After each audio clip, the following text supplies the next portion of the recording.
नमस्कार बच्चों, आज अपना टॉपिक है increasing and decreasing function. Increasing and decreasing function में क्या होता है कि जैसे आपने कोई कर्व लिया और वो अप हो रहा है, ऐसे ऊपर की तरफ जा रहा है अबव साइड, तो इसे बोलते हैं अपन इंक्रीजिंग फंक्शन। जैसे अपन सीढ़ियाँ चढ़ते हैं तो जो नीचे से ऊपर चलेंगे फिर वो फ्लैट आएगी, फिर ऊपर जाएंगे फिर फ्लैट, इसका मीन्स उसकी वैल्यू इक्वल ऊपर की तरफ जाएगी ऑलवेज, और इक्वल हो सकती है, हमेशा ऊपर की तरफ जाएगी, नीचे नहीं होगी, तो उसे बोलेंगे अपन इंक्रीजिंग फंक्शन। इसी प्रकार डिक्रीजिंग में देखें, यदि ऊपर से नीचे आ रहे अपन सीढ़ियों से, तो उसमें क्या होगी, ऊपर से नीचे की तरफ वैल्यू डाउन होगी, तो इसे बोलेंगे डिक्रीजिंग फंक्शन। अब मैथमेटिकली लिए इसे कि अपन लेट करें दो एलिमेंट है, टू एलिमेंट्स है, एक x1 एक x2 है।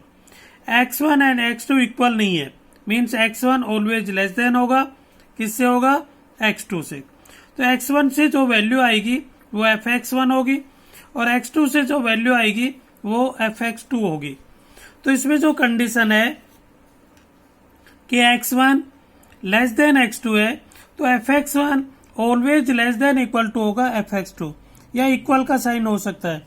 क्यों हो सकता है, क्योंकि जैसे x1 यहाँ हो x2 यहाँ हो पैरेलल वाले में, तो दोनों की कंडीशन सेम होगी, इसलिए यहाँ इक्वल का साइन आ सकता है।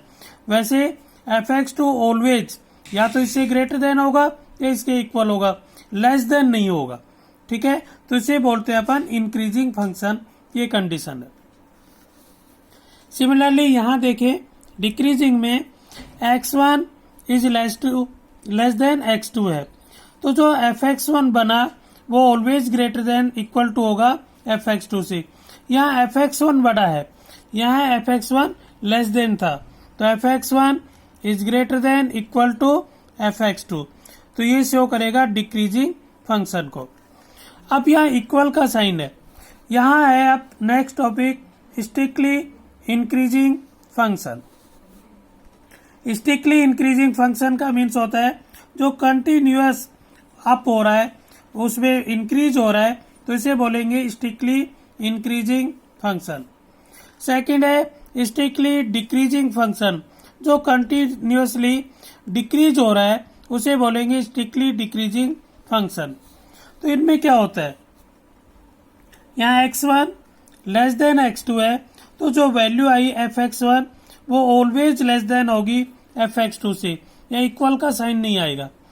डिक्रीजिंग में, स्ट्रिक्टली डिक्रीजिंग में x1 लेस देन x2 है, तो fx1 is greater then fx2 होगा, तो इसे बोलेंगे अपन स्ट्रिक्टली डिक्रीजिंग फंक्शन। अब आपके ये जो है मेथड, आपके क्वेश्चन इस प्रकार से तो आएगा नहीं, एलिमेंट्स के अकॉर्डिंग आएगा नहीं, आपके क्वेश्चन आएगा इक्वेशन के अकॉर्डिंग। तो उसमें आपको क्या करना है, मेथड क्या यूज करना है, बस उस पर आपको ध्यान रखना है। वो है यदि आपको fx गिवन है, तो यदि f डैश x, इसका आप क्या करेंगे, डिफ्रेंशिएट करेंगे, f डैश x फाइंड करेंगे। f डैश x की value greater than equal to 0 है, तो ये शो करेगा इंक्रीजिंग फंक्शन को, और f dash x only greater than 0 है, तो करेगा स्ट्रिक्टली इंक्रीजिंग फंक्शन को शो करेगा। मीन्स स्ट्रिक्टली इंक्रीजिंग फंक्शन की कंडीशन होती है f dash x is greater than 0, and increasing function की कंडीशन होती है f dash x is greater than equal to 0, या इक्वल का और साइन आता है या इक्वल साइन नहीं होता है स्ट्रिक्टली में। इसका मीन्स स्ट्रिक्टली इंक्रीजिंग फंक्शन इसी का पार्ट है। यदि ओनली ग्रेटर देन है तो स्ट्रिक्टली बन जाएगा, और इक्वल है तो वो इंक्रीजिंग ही रहेगा, मीन्स ओनली बढ़ोतरी हो रही है, उसकी इंक्रीज हो रहा है। थर्ड है f dash x less than equal to 0 है, तो उसे कहते हैं अपन डिक्रीजिंग फंक्शन, और ओनली लेस देन 0 है तो उसे कहेंगे स्ट्रिक्टली डिक्रीजिंग फंक्शन। तो इस प्रकार से ये 4 कंडीशन आपको ध्यान रखनी है। ठीक है, अब इसके अकॉर्डिंग एक क्वेश्चन करेंगे आप। गिवन है fx equals to 3x plus 17, और आपको ये बताना है कि ये R में रियल सेट में जो फंक्शन है वो स्ट्रिक्टली इंक्रीजिंग है। सबसे पहले आप f डैश x फाइंड करेंगे, तो 3x का 3 हो जाएगा और 17 का 0। अब 3 आएगा। 3 ऑलवेज क्या होता है, ग्रेटर देन 0 होता है। मीन्स आपकी जो कंडीशन है सेकंड वाली condition f'(x) is greater than 0, यदि ये कंडीशन सेटिस्फाई हो रही है तो उस फंक्शन को क्या कहेंगे, स्ट्रिक्टली इंक्रीजिंग फंक्शन। तो देयरफॉर ये जो कंडीशन है 3 always greater than 0 means f'(x) is greater than 0। तो कंडीशन सेटिस्फाई हो रही है तो लिखेंगे therefore f(x) is strictly increasing function at x belongs to r। r का इसमें x की वैल्यू यहाँ कुछ भी हो या डिपेंड ही नहीं कर रहा x में, इसका मीन्स है x बिलोंग्स टू r पर ये क्या है, स्ट्रिक्टली इंक्रीजिंग फंक्शन है। ये पहला क्वेश्चन था।